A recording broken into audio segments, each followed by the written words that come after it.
Un pla educatiu d'entorn és una proposta educativa i organitzativa que té com a propòsit donar resposta a les necessitats específiques d'un territori, d'una zona, posant especial atenció en aquells barris, municipis, territoris on hi ha una alta complexitat per la seva composició social i per les necessitats de l'alumnat i famílies que hi ha. Podríem parlar de tres grans eixos principals, val? Un que seria la millora de l'èxit educatiu, entès així, com a moltes coses. Un altre que seria la millora de la cohesió social, imprescindible, perquè tota aquesta gent que va arribant al municipi pugui arrelar-se en el municipi, i l'altre, la llengua catalana. Ha estat l'instrument que ens ha permès ordenar tot el que són les polítiques educatives i totes les actuacions que portàvem a terme i fins i tot marcar tot un projecte amb uns objectius. I per tant, per nosaltres el Pla Educatiu d'Entorn és el paraigua de la política educativa del municipi que ens permet portar a terme i planificar totes les actuacions. Hi ha plans educatius d'entorn que es centren molt en els hàbits saludables perquè tenen una població amb unes necessitats relacionades amb la salut emocional, la salut física, la salut alimentària i aquest pot ser un eix de treball que vincula des del CAP, des de les escoles i instituts, des de serveis socials, famílies, entitats, i focalitzen el seu programa en aquesta línia. Altres plans educatius d'entorn treballen molt per la vinculació escola-família, oferint tallers de família i fent d'aquest el seu tret identitari.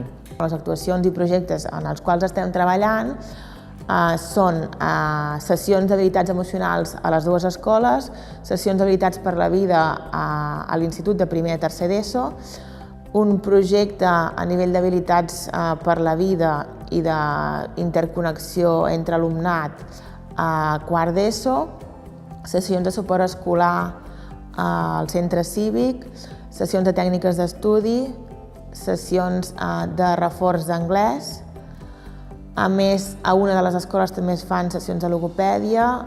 A part d'això, també tenim les sessions d'anglès a la llar d'infants municipal. Es van projectar i es realitzaran també, o la idea és que es realitzin sessions de musicoteràpia a la llar d'infants.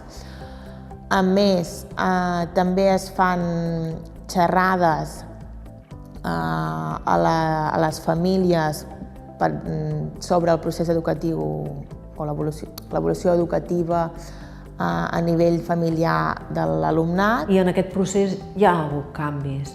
A l'inici es posava molt en valor aquest treball en xarxa, que té unes característiques determinades, i en aquests moments s'ha fet un passet més i el que s'intenta és ja fer un treball més d'àmbit comunitari.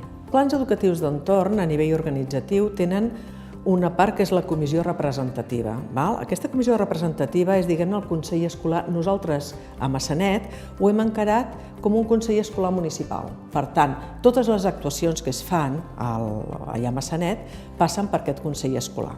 A partir d'aquí, nosaltres tenim una comissió operativa on hi ha, des de la tècnica d'educació, la regidora, a les escoles, inspecció, representants. Llavors, a partir d'aquí, són diferents comissions petites. La comissió del servei comunitari, la comissió esportiva, etc. Massanet esportivament té una part diferent o especial de la resta de municipis, que és que competim en molts esports a les màximes categories i això ens comporta que hi ha esportistes que no només veuen l'esport com un fet lúdic, sinó que a més el competeixen i el volen o l'acaben professionalitzant com a modus vivendi en un futur. Però el fet d'acabar lligat amb el tema esportiu va acompanyat d'un tema educatiu, perquè tots aquests esportistes que es volen formar van acompanyats d'unes formacions i van acompanyats de participar en graus mitjans, de participar en universitats, etc. La forma d'intervenció en els territoris ve determinada primer per una necessitat del propi territori i de l'Ajuntament, que l'Ajuntament és qui realment porta el lideratge i que anem de bracet, Departament d'Educació i Ajuntament. Molt sovint són els propis ajuntaments, que són qui coneixen el seu territori, qui veuen la necessitat social i educativa. En el moment que determinen que tenen aquesta necessitat, fan sol·licitud al Departament d'Educació o fan saber la voluntat de poder tenir un pla educatiu d'entorn, i a partir d'aquest moment es posa la màquina en marxa. I comencem a establir tota una sèrie de mesures que han d'estar sota un projecte, perquè si no són bolets concrets que no tenen una continuïtat i que, indiferentment del regidor o regidora que hi hagi en aquell moment a l'Ajuntament o fins i tot del color polític que pugui haver-hi, el tema educatiu ha de ser un pacte de municipi, ha de ser un pacte de totes les persones que formin part d'aquest poble, entitats, ajuntaments, centres educatius. I llavors és aquí quan neix una mica aportat per la Maribel el concepte de pla educatiu d'entorn. És l'Ajuntament, amb tots els seus òrgans, que estigui d'acord a participar-hi. Però per participar-hi ha d'haver-hi un compromís d'entrada, ha d'haver-hi un tècnic per part de l'Ajuntament que dediqui unes hores al pla educatiu d'entorn, que estiguin disposats a presentar un projecte d'actuacions i fer una valoració de les memòries, i que després estigui disposat a crear totes aquestes comissions i que hagi de passar comptes, no només a nivell econòmic, sinó a nivell d'actuacions. Clar, això vol que tot l'Ajuntament hi estigui d'acord.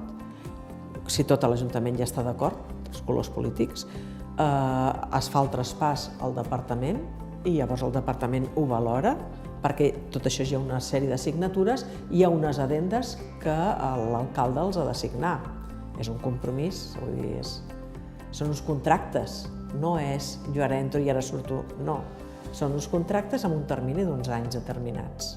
En definitiva, un pla educatiu d'entorn aporta efectivitat i optimització dels recursos de cada territori, propostes creatives per fer front a les dificultats i una millora en la gestió de la conflictivitat i la cohesió social de cada zona. El que s'intenta des del pla educatiu d'entorn és que el nen no sigui ni d'una aula ni d'un centre, sinó que sigui del territori i que s'abordi i es tracti en aquest alumne com un membre del municipi i de la població que hi és present.